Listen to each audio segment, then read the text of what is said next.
And we're live with our 235th episode of Absolute AppSec. I'm Ken Johnson at CK Tricky on social media platforms, joined by my co-host Seth Law at Seth Law on, again, social media platforms. Seth, say hi. Hey everyone, welcome back to another episode. Excited to be back. Ken and I had great experience this past weekend at CactusCon down in Arizona. Actually met up with a few listeners during the happy hour. We have some new sock swag to show off. And overall, it was a good experience. There was a lot of good talks. They had an AI village that was going on that was fairly interesting.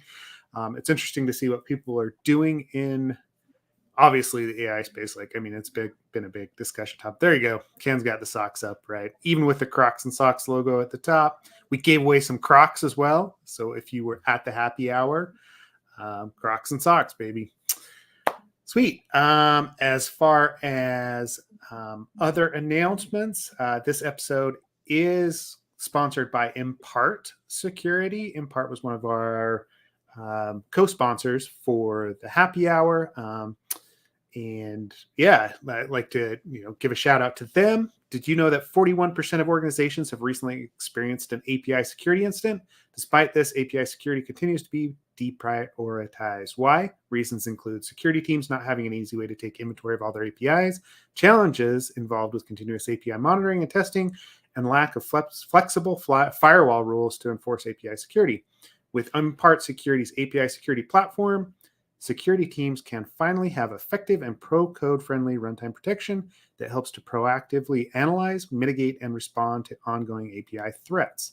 Check out impart.security for more info, or if you're, reach, the rest of it is, happy hour, Anyway, check out impart.security if you're looking for an API security tool. We had Brian Joe on the podcast recently. It's a great little segment on API security, what they're doing from a WAF perspective, how they're actually combining some of the AI stuff into that. Outside of that, next up on Ken and I's schedule, we will be at KernelCon. This is early April training. We're doing practical secure code review. I am an alternate as far as speaking as well. So if somebody else drops out, I may actually be doing the talk that week. And I'll drop the link in there for the training. This is a great spot to actually come and get training just because it is a small regional conference. It ends up not being quite as expensive as some of the other places that we do train through. So kernelcon.org/training code review. Yeah. I don't know. Yeah, Ken, anything else that you wanted to bring up before we dive into some of these articles today? Maybe I'll just ask you, what were your thoughts on CactusCon? We'll start there. Yeah. So, well, we both just got back, right? Like literally not yesterday, but the day before. So there was 2 days of talks. Went to both days of talks. First day, John Poulin, our friend from Cloud Security Partners, gave a talk on you've got 60 minutes and some credentials. How do you proceed into exploiting AWS, which was nice because the second day there was a talk. Maybe I'll figure out his name, but there was a talk on persistence once you've exploited AWS. So it was kind of nice that the first day you get that talk and the second day you get another talk. I liked attacking and defending generative AI in the AI village. The only thing that I will say though, so I just want to say, I really liked the talk. The two things I kind of pulled away from it that were really interesting was the concept of guardrails and a tool called Garak, G-A-R-A-K. Both are used to help kind of secure your generative AI applications and prevent things like prompt injection. But, and I'm getting, Seth, I'm getting a little tired of that term prompt injection. It's a little strange just because it's to date, right? There's not much in the sense of parameterization. So it's it's like having, back in the day, only the ability to interpolate or concatenate content into a SQL query. It's the same here with AI. Everything you put in there, context, user prompt, system prompt, et cetera, it's all mashed together in one large prompt and then sent off to the LLM always, right? I'm sure we'll get smarter, better with that. But for now, that is the state of affairs and how it works. So anyways, that mini rant aside, talked a lot about prompt injection, second order prompt injection. So again, kind of making the old new again in a different type of technology stack. I really enjoyed seeing the creative ways. It's one of the ones that he talked about was like getting so phishing people's credentials, or excuse me, phishing personal information out of people. That was fun, but also like the chat app aspect of, I think it was like a Chevy dealership where you got it such that it'll only tell people about like Dodge and Ford trucks or something along those lines instead of Chevy vehicles. That was kind of funny. I did know, I'll say this, I think what I realized is a lot of the attack side of things is kind of relying on more so chatbots at this moment. I believe that's because it takes such freeform input and produces such freeform output. Now, that's kind of the summary of the talk. But I guess when I mentioned to you, and what I'm realizing is that when it comes to like, and it wasn't just AI stuff, right? It was a lot of talks. I'm starting to realize that sometimes in security, and I know that it's a limitation of talk lengths, but sometimes in security, we get a cursory level of knowledge on the technology, do a little bit of shenanigans on it, and then call it a day for a talk.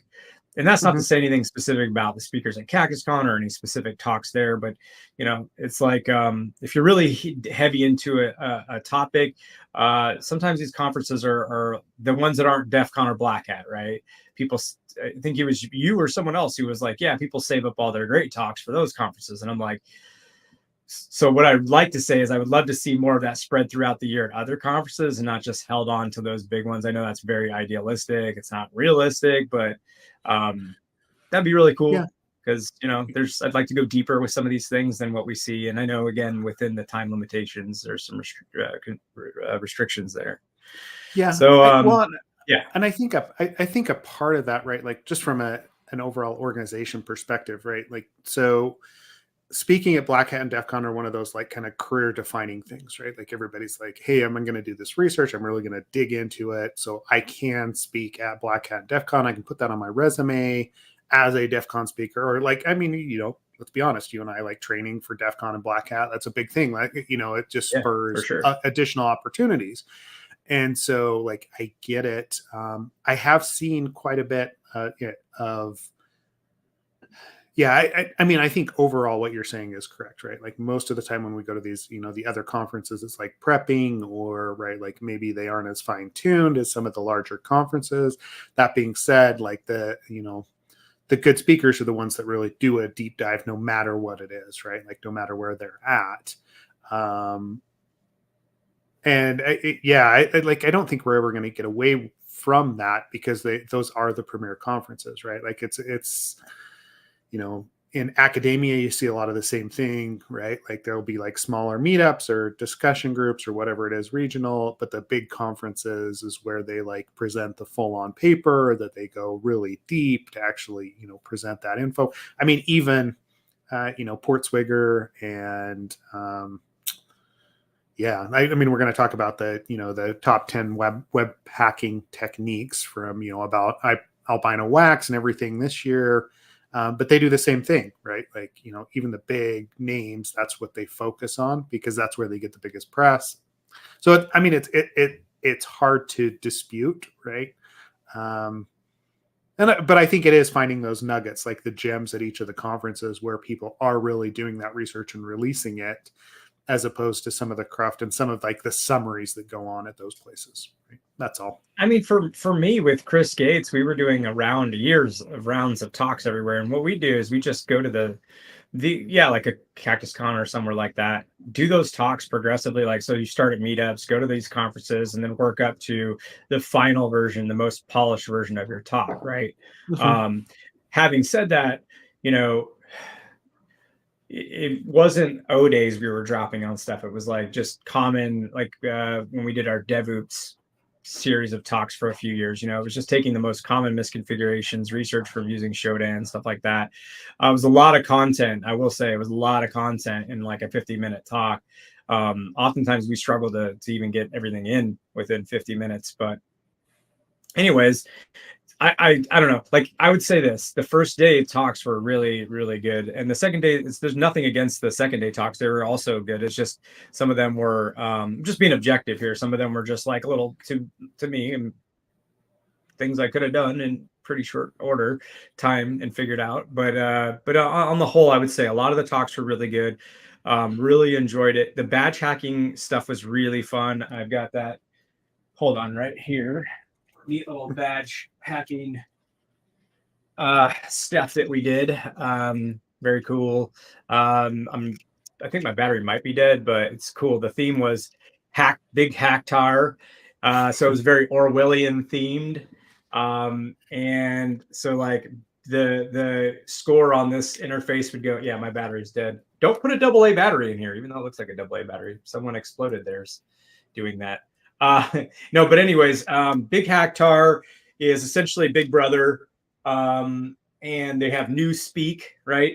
And your score on this interface goes up or down based off of your conform. So the higher the score, the more conformance. The lower the score, the least amount of conformance, which is what you really want, right? If you get to 0, you're brought in for re-education. And now the other part to that is that there were repeaters throughout where they would send signal to either decrease or increase your score. You could attack other players. The thing I regret the most is not bringing my flipper 0 there. That was the thing I regretted the most. Just because that would have been a lot of fun to mess with some badges. So then we had the happy hour the first night, right? That went really well. Had a lot of fun. We've got pictures from that, and yeah, overall, really fun event. Got to catch up with a lot of good people. What were your thoughts? Yeah, I mean, it was good, right?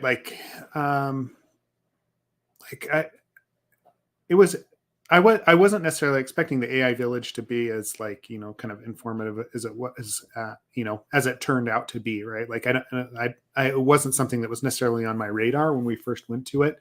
And again, it was like DEF CON style, where there was a mini other conference going on inside of the larger conference itself, right? So there was a couple of main stage talks on LLMs, on cloud, on everything else, like as you would expect, and then the AI village was more focused in on like the prompt injection or the breaking that stuff.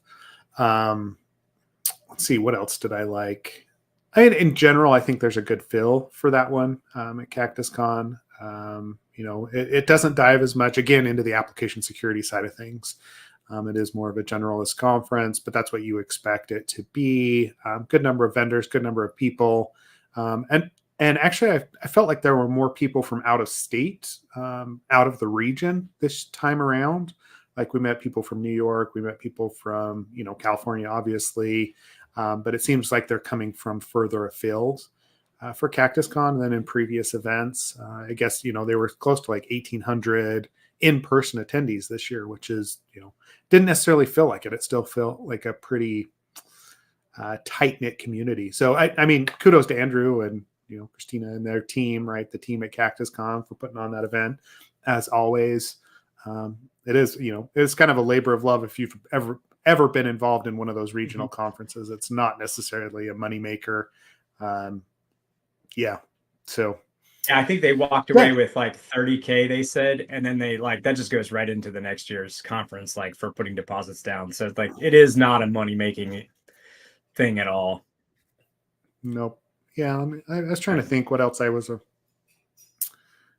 appreciative of there. I don't know. I mean, it was good, right? Like it's one that I always enjoy. So it's very similar to a Colonel Con, right? Yeah, go ahead. You were just excited about the tacos. That's really what you were excited about. Yeah. How many times do we have tacos? I don't know. Like every meal, every day. Tacos in another form. Tacos. Yeah. And we got an adult root beer float. That was cool. I did. That was cool. You did, yes. Yeah, no, you know what I'll say about about CactusCon going to the talks, because like I feel like hopefully it didn't come off as judgy about the talks. There were really a lot of good talks. Just as some of them were, like I said, whatever. But ultimately, I went to talks, and I think that's like that's something that's hard, frankly, to do. I feel like most of the time I go to a conference, I'm there like doing networking and maybe trying to sell something if I'm, if I own my own company or whatever. But this one is fun because I get to be like, I don't know. I feel like I get to go back to my roots. I get to badge hack. I get to hack on things in general. I get to see talks about things I don't do for a living, because like you said, it's not a lot of AppSec. There were a few AppSec ones, right? Like there was like subdomain takeovers and the ramifications of that. But I mean, I've dealt with that at GitHub. We built something similar to what he used. And it was nice though, because he dropped a lot of different tools that you can use for different types of records. And so that was really cool. And yeah, like the one I didn't get to because we did that, I think I forget what the name of that talk was. We did that talk in track 3. We went to that talk, and then it was like an hour. So then the next one was going to be about securing webhooks. It was going to be another hour, and I think we just were exhausted. It was the second day. It was like the very last, second to last talk. The last talk being the closing keynote or the closing ceremony. So, anyways, it was a really fun time. I think people should definitely make it out there. It reminds me of ShmooCon circa 2010, 2009, back when I used to love it. Yep. Yeah. Well, and I mean, that's it, right? Like I know in the past year, like I was bagging on some of the like workshops and, trainings that are like, not necessarily so focused on a, day to day. And I think it was Talos that was bringing up, well, as long as people like find that conference, find that event that keeps them engaged, that's probably a good thing. And I would agree, right? Like that's where it's at. Like, how do you stay excited about the industry in general? Because we do have a tendency, right? Like, as we've seen so much, to be like, oh, great, look, another like input validation issue or authorization. You know what I mean? Like, it's hard to get as excited about the stuff that we see on a day in, day out basis. So just having those new ideas, something else that sparks your interest is great, right? And that's where CactusCon, like you said, Shmoo back in the day, or KernelCon, or even DEF CON can help out. Yeah, I mean, I try to be a lifelong learner, but it is like you said, it is. I mean, in the beginning, you learn so much, right? You learn so much. Everything is interesting. Everything is cool, and then as time goes on, you learn a little more. And then as a lot of time goes on, even like new techniques are just old techniques, but like on a new tech stack, kind of variation of something before, and it just becomes so you have to really like I feel like immerse yourself constantly to stay to pick out the nuggets and cherry pick the things that are really, really useful. But keep that mentality of lifelong learner, keep an open mind and all that. Anyways, I know we got a lot to talk about, so we don't have to chat about it forever, but I don't know. I felt it was really nice, and it was the first time in a long time it was fun. Cool. Good. Let's see. Yeah. Okay. So what do you want to dive into first, right? Like, we've got the top 10, right? Those posted this last week, the top 10 web hacking techniques of 2023 from James Kettle. I always find these interesting. Maybe let's just dive straight into that, because I always find these interesting, right? I'm going to drop them in to both of the different channels here. I always find these interesting because they fill a different role than something like the OWASP top 10, right? So we definitely have the OWASP top 10, which are like the basics. We've got the crocs and socks of security, right? Like whatever that is, as far as like implementing authorization, authentication, auditing, right? Like everything that is associated with that, right? But the top 10 web hacking techniques are, okay, new and innovative things. It doesn't necessarily mean that every app is going to be vulnerable to these web hacking techniques. In fact, I would argue that probably most are not. But novel ways to get at data, to get at stream of communications, to actually do something that was unintended, Again, like the inspiration of, hey, maybe this will lead to something more like the desync attacks or whatever else it is. The one thing that I've struggled with in the past with these top 10 is, things like Burp Suite claiming that there is a desync attack that's available and not being able to recreate that, right? Like, so you've got to take it with a grain of salt, but it still is like kind of an inspirational type thing, or like even like innovative, right? I guess it's more innovative than it is necessarily instructive in all cases. So I've posted it there. I mean, I know you read up on a couple of these. Like, which ones stand out to you in that list? Yeah. The one I really focused on was because I was curious about exploiting HTTP parsers inconsistencies.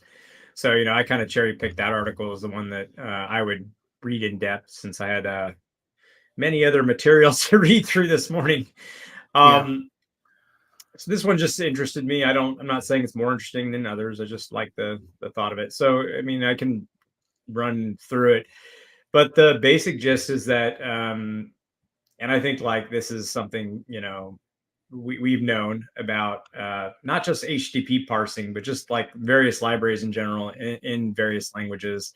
They do things differently always. So if there uses some sort of security mechanism, then and tiered and layered, we've talked about this before with like, microservices and SOA, service-oriented architecture, where the front end then passes content, like parses, repackages things, does authorization decisions, after it's done its authorization decisions, packages all that stuff back up, all the data back up in its own way, in its own format, versus what came to it raw, then passes that onto the back end. The back end, interprets differently than the front end did.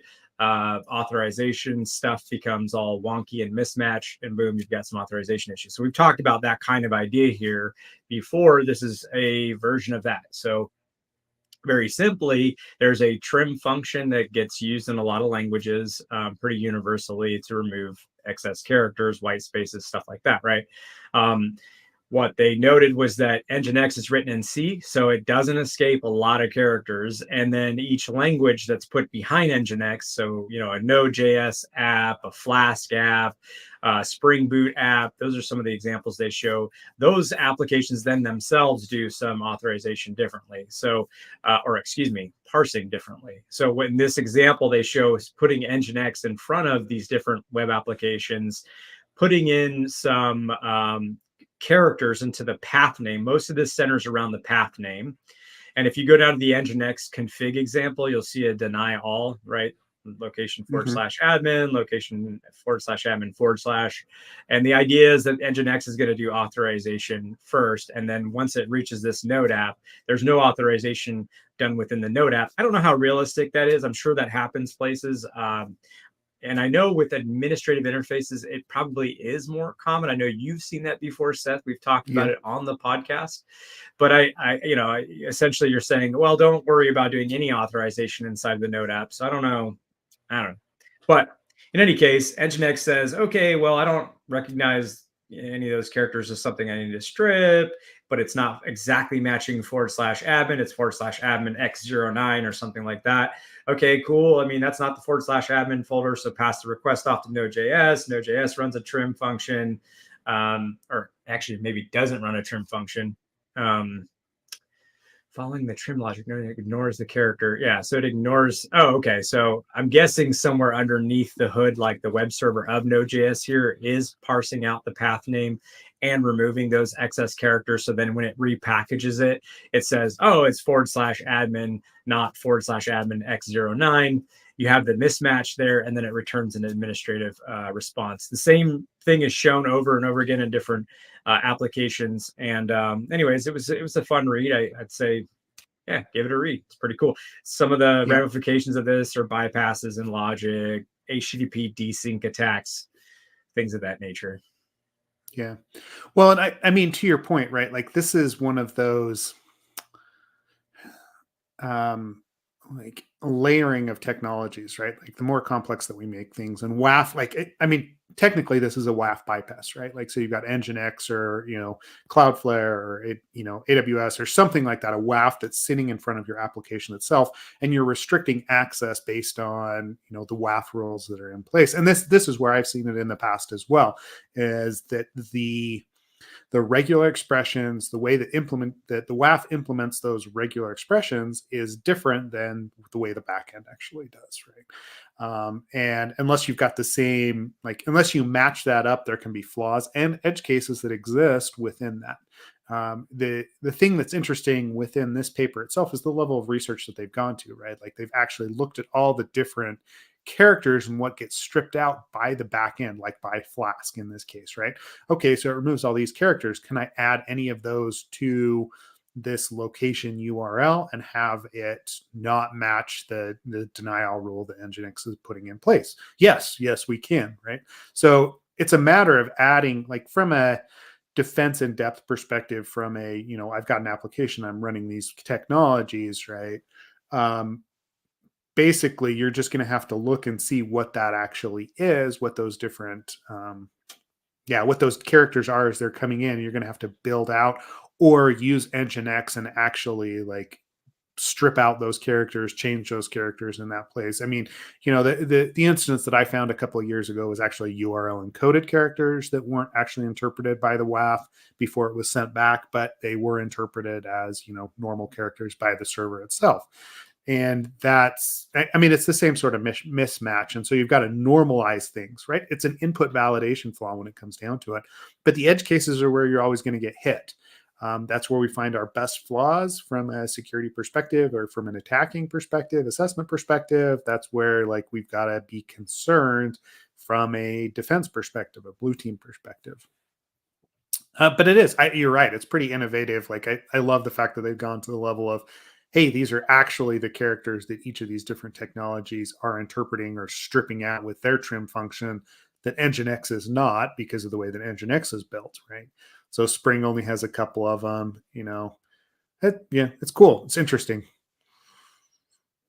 Yeah, it's a very good breakdown, and it's fun stuff. I know as of 2022, most of these things still work in Nginx, so I don't know if in 2024 they still do, but based off what I know about how well things get secured in open source software and such, it's probably still there in some form or fashion. So anyways, it's pretty cool. What article did you end up pulling, or articles, or what was of interest the most to you? Yeah, let me think, right? The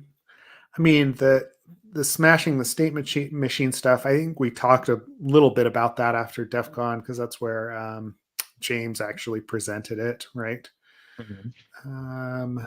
I always I was just in the middle of reading that one too. I was it seemed like it was about practical uses of race conditions, and I know John Poulin has shown in some research before, making two things that weren't previously at least weren't thought of like that as exploitable, which were race conditions and timing attacks. So it's always fun when people take something that, I will say that about research. It's always nice when someone takes something that you put into a report, but don't necessarily have the best research to point to or whatever. It's an issue, but it's hard to give references and good examples and whatnot. It's nice when people do that work so that you can reference good, solid research that this is a thing that can be exploited.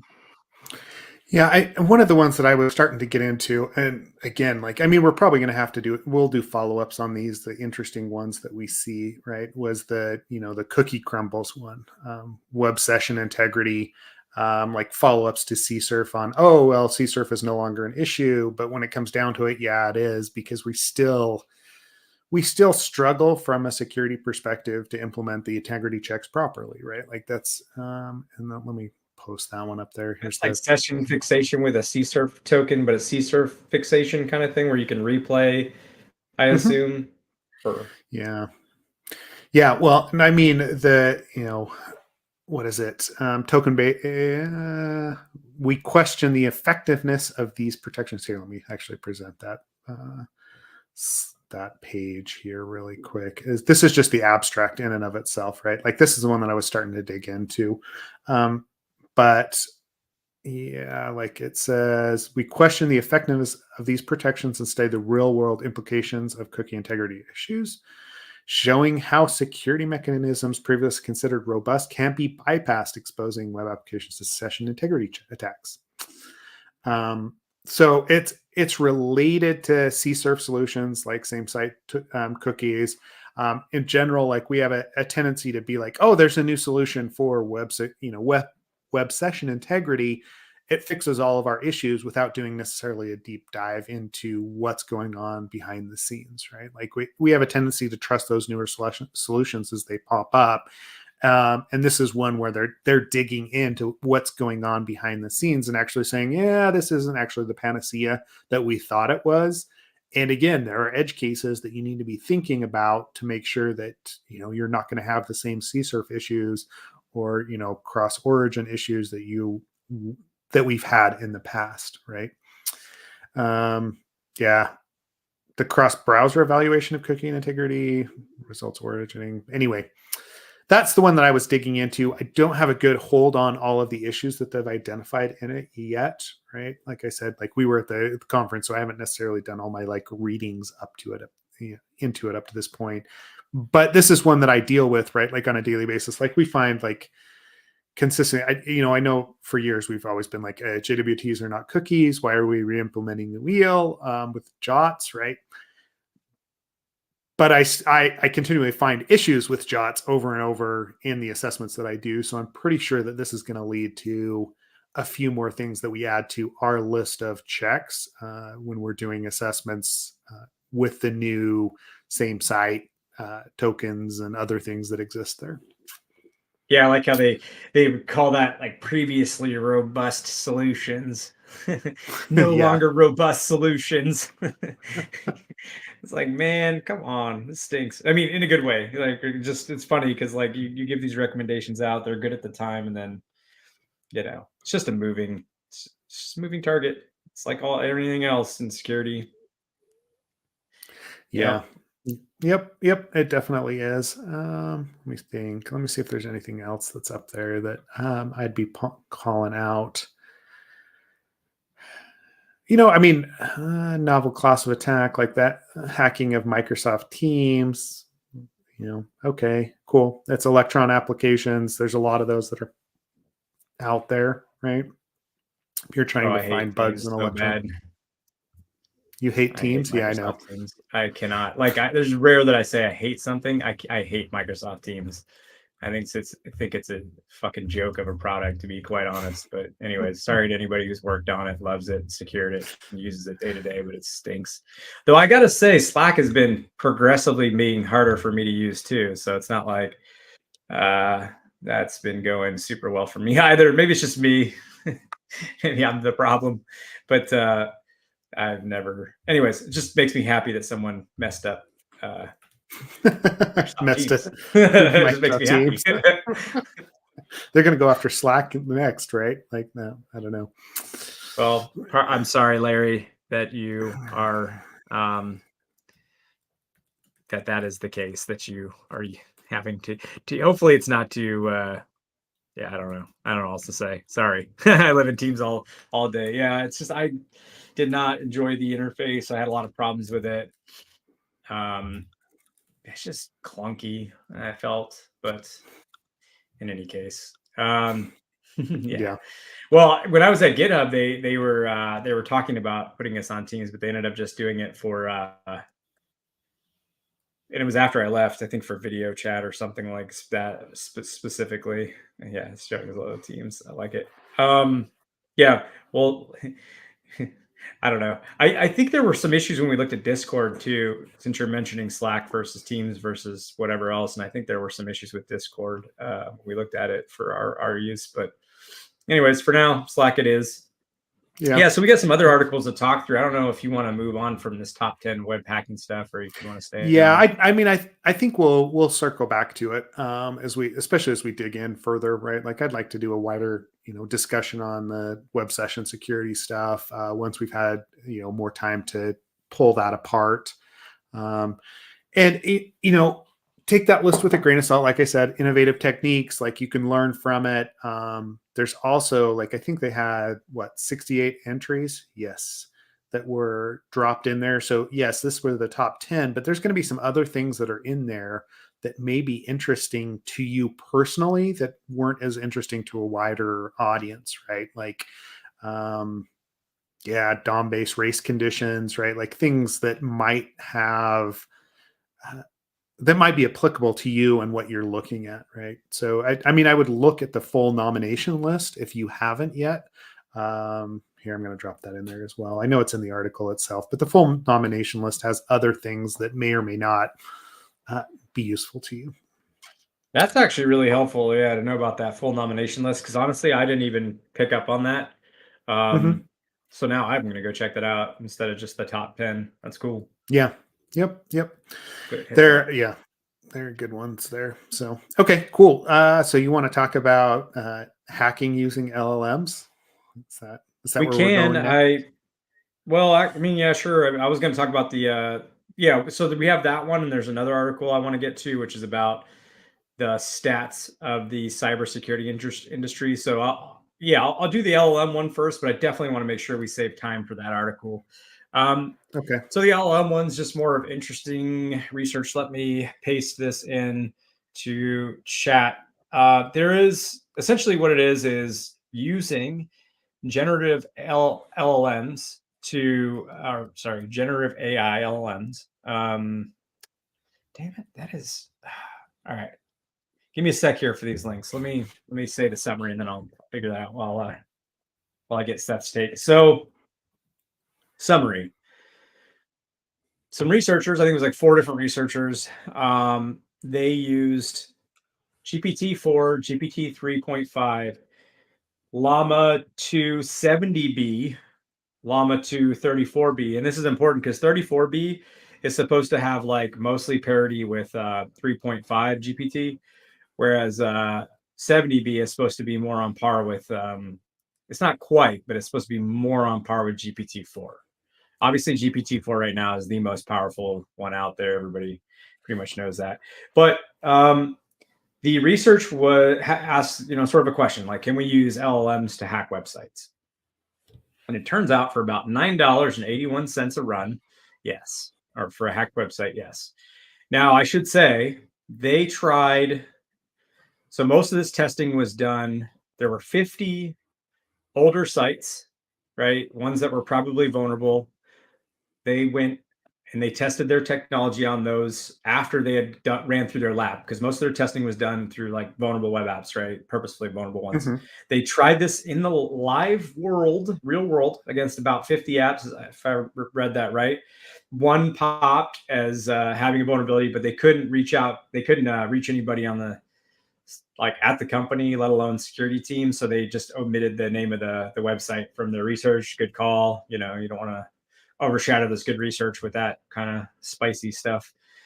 And what they did was they used this. It's kind of what we're learning with LLMs, at least. I mean, if through my research, and I think through others, is you ask a lot of little discrete questions and you chain things together, so you have multiple kind of inputs, outputs, and they're being used in a chain sequence.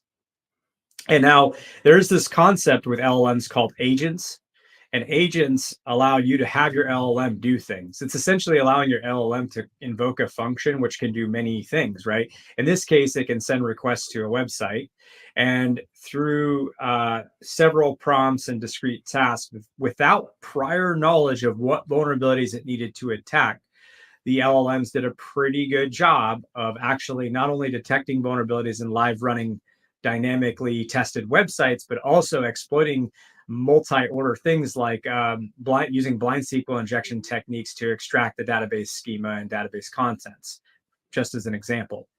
The PDF is linked at the top right. And again, I'll put all these. Oh, you already put the links in there. Thank you. Yeah. Yeah, I'm just bad like copying links and pasting in on the fly, and then also giving summaries. All right, so that's kind of in a nutshell. I mean, there's a lot of like things that we could get into with the cost breakdown. Like it doesn't cost much to do any of this. It's actually doesn't take a lot of engineering overhead. You create the functions to make the calls, and you allow your LLM to essentially be smart enough to start making its own decisions on how it's going to do things. I've been saying for a while, I think agents and they use LangChain, so we can speak in LangChain speak. They have agent tools. It used to be agent functions. Now it's agent tools for like a little bit more robust access on behalf of your LLMs. But yeah, LLMs can essentially, you can have them, you can ask them to do something, and then they can perform orders of operations using various tools. Obviously, you've defined the functions. You can get pretty abstract as to what it can put into those functions and accept as input, what it can call within those functions. It is up to you, obviously. But this is getting more into the world of letting some machine make some level of reasoning, and then doing something with that level of reasoning and starting to operate with the external world through your LLM. So it's pretty interesting stuff. I thought it was really fascinating. But what is your sort of immediate take on this research, and yeah, just in general, what you're seeing out there Yeah. with LLMs? This is what I'm expecting, right? And I think this was the initial take that we kind of went back and forth on with this article or with this paper, is that LLMs are going to push people on the SAST and DAST side of things, right? SAST and DAST tools are going to need to keep up and figure out how to use LLMs to speed up their process, as opposed to just doing the decades old technique of brute forcing. Since, yeah, for $9, you can have the LLM go out and spider the site and find things and, kind of get that low hanging fruit out of the way. Again, this is what we're looking at it for internally, as a consulting org, right? How do we actually utilize this to speed up what our guys are doing so we can focus them on the edge cases, on the business logic flaws, on the stuff that is more interesting, that actually would take a human to decide what's going on. And then we're going to have to train the LLM to actually identify that in the future as well, right? Like it's this idea of how quickly can we get to the meat of an assessment, the meat of a vulnerability, the exploit that actually exists, and validate that it is there. And if an LLM, in this case, like GPT-4, catching like 60% of these or 70% of these right off the bat, I mean, that just frees me up to actually go look at other things and to think more innovatively and to think about threats in a different manner. So, I'm basically not surprised, is what I'm saying. Right. This is what I'm expecting to come out of LLMs in our space specifically. And this is why you need to be utilizing it. Right. Like if these guys can do it, you can do it. Right. That's really what it boils down to. You've got to, we've got to start spending the time in this space so that we're not caught with our pants down. I like basically is what my take is. I mean, I think that's fair. Yeah. Yeah. Yeah. I don't even really have much to add to that. I mean, that's what I was gonna say. I don't really have much else to add to that. I'm just like, yeah, everything is getting turbocharged. So, actually, let me just leave a message for Fortify and Sneak and check marks and all that. Keep doing what you're doing. It's going really well. Just leave keep on that track. Yeah, you don't need this AI stuff. Just keep milking that, right? Yeah. Yeah, deterministic stuff, AST parsing, that's where it's at. You all should keep on that. So, cool. So, anyways, for everybody else, get on the bus. No, yeah. So, but I agree with you. I think things are changing. I think what's more interesting, though, for me, is seeing how the tool chains and ecosystems are extending things so you can do these like really interesting, unique techniques very easily and very cheaply. So that's very cool. But I feel like I'm a broken record in this space. So it can be you, me, and Daniel Miesler just going off about how important it is for the time being. I mean, I know we still want to revisit Fabric too from Daniel. Speaking of that, right? Like, utilizing like an AI assistant to help you do various things. I know, like personally, I'm becoming more dependent on utilizing AI as my search lookup as opposed to going to Google, just because the results are more relevant, right? And I don't know if you've been experiencing that as well Yes. in the security space, right? Like it's easier to ask a question of an agent than it is to go again the deterministic. Hey, I've got everything possible, and I have to fine tune my search string. It's a lot easier just to have a conversation, quote unquote, right? Like a prompt to get that same information back in a more relevant manner. Well, And we're while going to I'm show pissing that in off the course. FANG companies, I'll just say that, Yeah.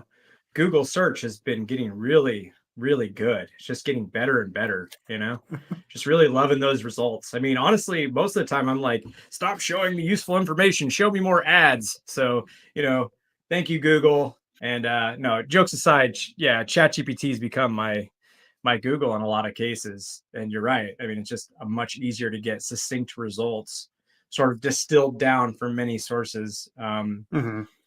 Yeah, it's just much quicker. And I know like our devs even use it all the time, like to sort of, yeah, to ask like simple questions that just you would get a bunch of ads returned to you if you tried to search the internet for those results. So Yep. yeah, but I do want to get to this. I do want to, Okay. since we're running, Since I we're do on want to the, throw some yeah. shade. But maybe before we Okay. do that, there's a question from one of the viewers, and it's one I think only you can really answer here because I don't have the mobile chops Okay. anymore. But it says, I am starting out in the field of cybersecurity on the offensive side, particularly on mobile application security. Currently, I've completed DSA. I don't even know what, I'm guessing that's like damn something app or something. I don't know what that is. Right now, I am learning Android dev in order to understand the tech. Am I on the right track? Yes. Right. So I mean, in general, and I think you would agree with this, right? Like being able to jump into something on the offensive side, you're going to have to learn the dev under the way the apps are actually put together. I think it's probably even more important on from a mobile perspective than it is from a web perspective. Although it's going to help you in any case when you're looking at a specific application. I mean, in the mobile space right now, it's fairly difficult, just based on the tools that are out there and already available. I'm not seeing as much growth in that space on the offensive or even the defensive side of things, because we've come to this point where the mobile application, like the environments themselves, control a lot of what's actually running within that environment. It's not as wide open as a web browser or like desktop systems or whatever else, right? So you've got to, but you are on the right track. That I guess is what I'm going to close with. Figure out how dev is done, and then start to figure out where the flaws in that dev process are, right? Like what are the patterns that developers use in general, and look to see where the deficiencies exist. Come at it from a threat perspective, and you're going to do great. Is Cool. DSA data structures and algorithms? Is that what we're talking about here? I mean, Yeah. Android data structure and algorithms are the heart of computer. Yeah. Yeah, And I including think Android app so. development. Android. Yeah, I'm not sure if he's talking about a specific. Yeah, what are data structures Okay. Android developers should know? As long as it's not just me, because I was a little confused by that. I wasn't sure if that was like a vulnerable app or a course or something like that. Yeah. Acronyms suck, man. They're all over the place, and we use so many of them, and they're not even. And like even within AppSec, there's like different meanings for the same acronym, so not the easiest. Um, RSA is a good example, right? Um, but yeah, Yep. cool. Cool. Okay, so you Yeah, so the wanted next one, the throwing the shade yes. one, Okay, trust no I really one. liked Okay, it. I'll drop them in here. I'll drop this in here. Okay, venture insecurity. Okay, Ken, go. No, like so. Yeah, the summary of the article kind of breaks down why. Well, it breaks down that statistics are hard to come by. Yes, it is data structures and algorithms. Okay, cool. Awesome. Thank you. Okay, so the article breaks down that here basically gives a lot of examples of stats that are, some of them are just completely different. Like I think in one example, they talk about how the cost is like of cybersecurity incidents is like, I don't know, 60, well, I'm just throwing out numbers, like 60 something billion. And then another is like, oh, it's 8 trillion, and it's like, oh, well, clearly those numbers aren't right. Another example would be they talk about the JP Morgan exec who put out some information and said like the cost of daily or the amount of money for spent on like daily attacks that we thwart is like $45 billion, and it costs us like $8 billion a day or something. I don't know, something wild like that. Maybe it's a million. I don't know. A lot of money. It's just, yeah, 82%. 82% of statistics are all made up. I like that. That's from Larry. Yeah, it's all horseshit. It's obviously not accurate. And but then he goes into why, right? And the why is actually a little less provocative, right? Because part of it is and I've seen this before and you've seen this before, because you and I have dealt with the world of giving interviews to press and then seeing what comes out after that. And frankly, they're just looking for sound bites and they're just looking for like one-off sentences. They don't put a lot of context into it. And frankly, usually they cherry pick from a security researcher's input, like the thing that they're really interested in, not the, yeah, there you go. So it says 320 billion in cybercrime. Another one's like going to cost 8 trillion, right? And then the out of that 8 trillion is like 4% is attributed to the US. It's like, surely in the world's economy, that's not accurate. But yeah, anyways, there's just inaccuracies all over the place. And really it comes down to, yeah, so let's start with their security researchers giving input, editors. And actually we can talk in a second about that worst of cybersecurity reporting talk we went to, which I loved, you loved at CactusCon. That was really awesome. Where they touch on some of the reasons for this. But like, yeah, editors have authors have time constraints. Editors often come in and will edit articles and then the actual original author doesn't even see that before it goes to print in some cases.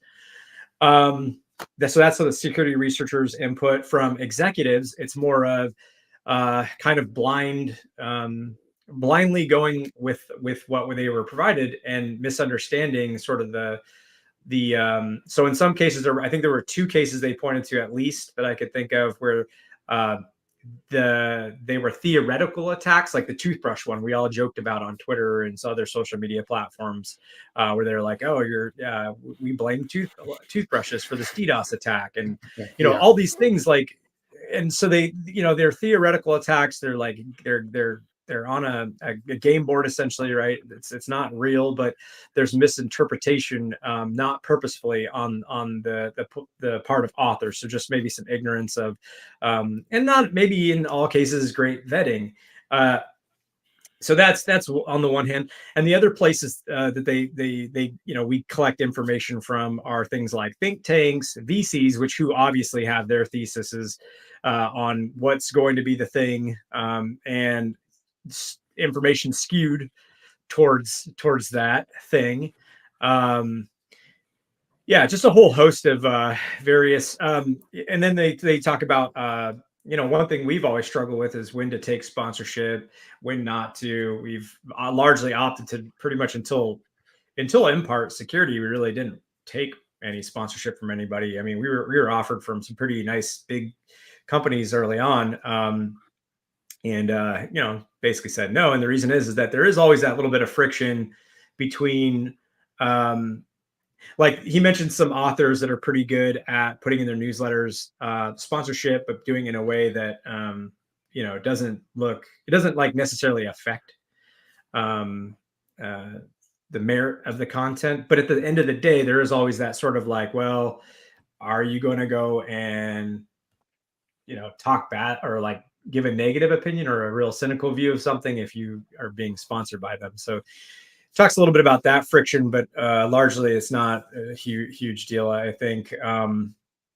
then the one that kind of really stuck out for me, and I feel like this is one you're gonna like, Seth.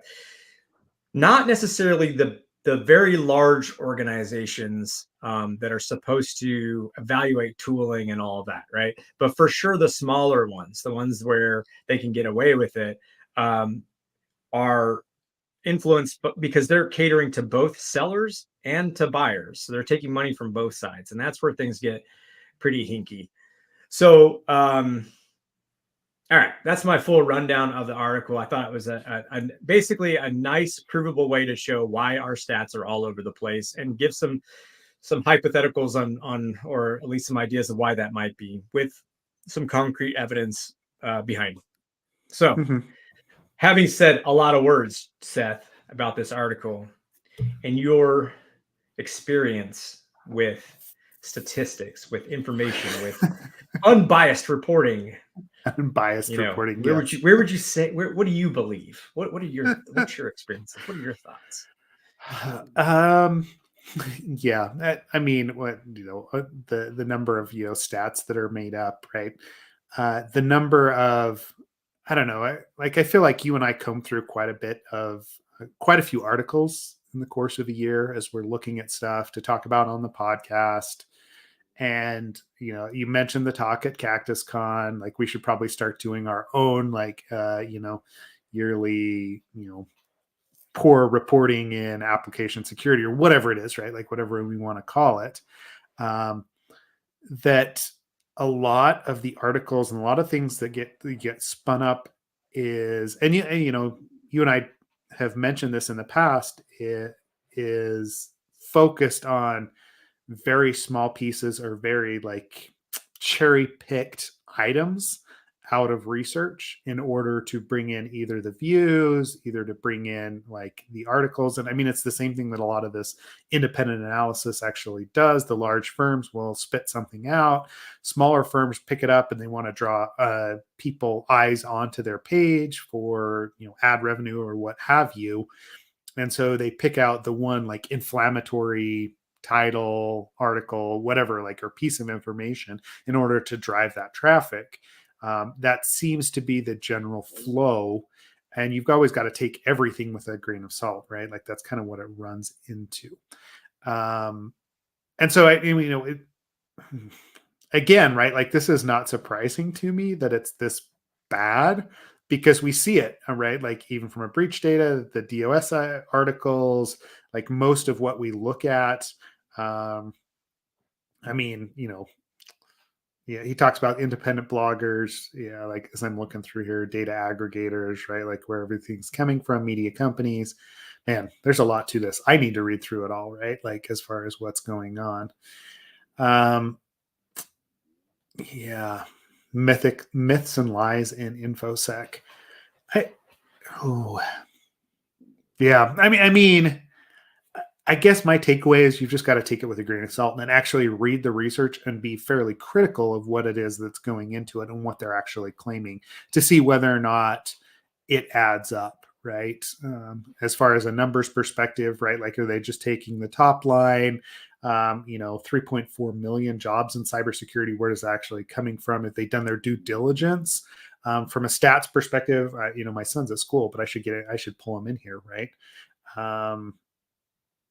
Because he is doing a stats class right now when you start talking about analyzing number and how easy it is to actually spin out and focus on the wrong thing. And then correlation does not equal causation is the other thing that we run into all the time, right? Just because two numbers are both increasing at the same rate at the same time does not necessarily mean that they are related. Yeah, I don't know. I don't know where to go with that, right? Outside of, be careful what you actually put your trust in, because we've been burned in the past, even from large organizations. And I know I've done my own analysis in the past where I thought it was correct, and when it came down to it, it was not. And so you've got to be very, very careful with the claims that you make, because right, it doesn't always add up. There is everybody's got their, and actually they talk about this in that article, there is your own So bias. like your own bias, but your network's own bias, right? So like I just want to point that Mhm. out. And even like I thought about that from this podcast, right? We have a community, but that community follows us. I don't know, for whatever reason. No. And thank you all for listening. But no, I mean, we probably all have some level of shared experiences, or at least, some sort of level of camaraderie and our insights. I don't know, whatever it might be, but there's got to be some level, I'm sure, of sort of bias there. So, but and from our own network of people that we trust and whatever. But like, let's be honest, that's where a lot of us get our um, recommendations for tooling and for what's interesting and what techniques may work or whatever, is because we tend to trust each other. So I think on that note, there's one. So just pointing out the obvious bias, there is one person who I've been following lately. I met at OWASP DC back in, or whatever it was called, but it was in DC last year, towards the end of the year. James Berhothi, I think is how you say it. And it's Latio Tech, Latio Tech.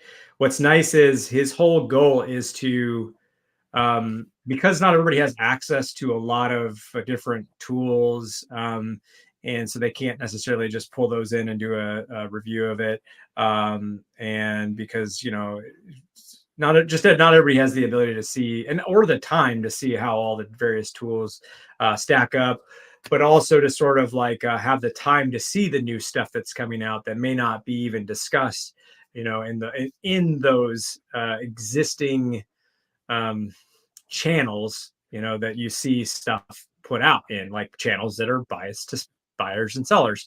So if you want to follow someone who, I think LinkedIn's probably the best way. But again, it's Latio Tech. But yeah, he's been doing some cool stuff where he's just bringing a ton of different products to the or that are hitting the market and doing a bunch of reviews and sort of telling people about it and all that. So anyways, it's cool. Just check it out. Maybe I can get a Sweet. link here. Well, yeah. Yeah. Drop one in there. Otherwise, we've been going for a while. I know, we got a cutoff that we've got to push.